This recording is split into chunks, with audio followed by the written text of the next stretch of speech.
Smoke, smoke, smoke weed. Hey, damn, son, where'd you find this? Smoke, smoke weed. Smoke weed every day. Smoke, smoke, smoke weed. Smoke, smoke, smoke weed. Smoke, smoke, smoke weed every day. No squirrels rapping hard. Smoke, smoke weed every day.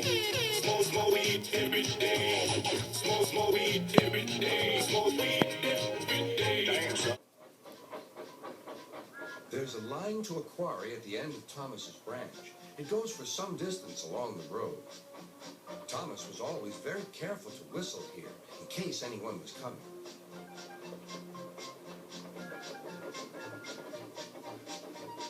Early one morning, a large policeman was sitting close to the line.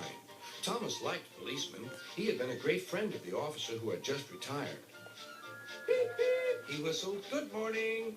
Thomas expected that the new officer would be friendly too, but he was sorry to see that he didn't look friendly at all. He was red in the face and very cross. I'm trying to decide what to call these words, man. I'm trying to decide what to call this whole thing, He said. You know, what are these words that I'm talking about? They're just words that we've decided not to use all the time. The trouble is, I was trying to find out what these words might be, and I wanted to know the ones that you could never say on television. I mean the filthy words that are always filthy. Well, in looking for these words, I kept finding new categories. We have so many ways of describing these dirty words. We have more ways to describe dirty words than we actually have dirty words. That seems a little strange to me. It seems to indicate that somebody was awfully interested in these words. They kept referring to them. They called them bad words, dirty, filthy, foul, vile, vulgar, coarse, in poor taste, unseemly, street talk, gutter talk, locker room language, barracks talk, bawdy, naughty, saucy, raunchy, rude, crude, lewd, lascivious, indecent, profane, obscene, blue, off-color, risque, suggestive, cursing, cussing, swearing, and all I could think of was shit, piss, fuck, cunt, cocksucker, motherfucker, and tits. Motherfucker is a duplication of the word fuck, technically. Said Thomas. Because fuck is the root form, motherfucker being derivative, therefore it constitutes duplication.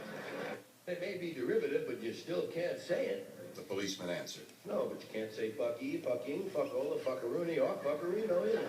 Said Thomas's driver. "Don't be funny," snapped the policeman. Sir Topham Hatt was having breakfast. He was eating toast and marmalade.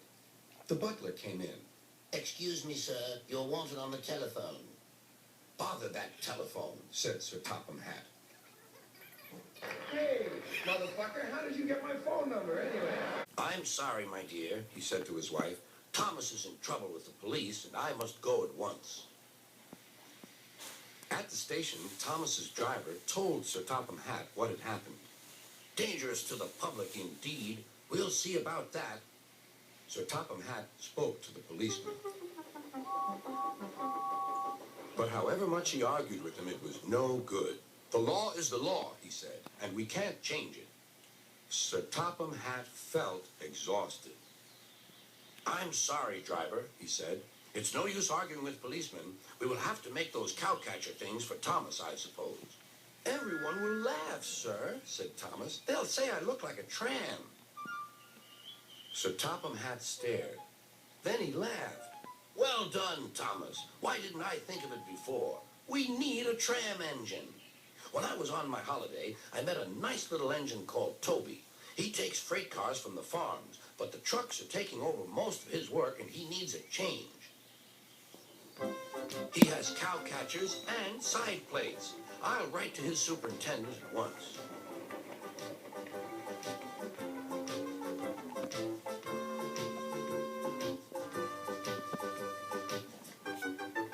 A few days later, Toby arrived. "That's a good engine," said Sir Topham Hatt. "I see you've brought your coach, Henrietta." "You don't mind, do you, sir?" asked Toby. The station master wanted to use her as a hen house, and that would never do. No, indeed, said Sir Topham Hatt. We couldn't allow that.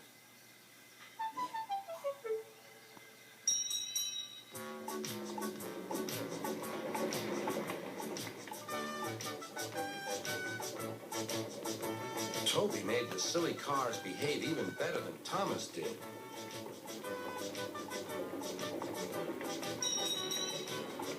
Hey, you!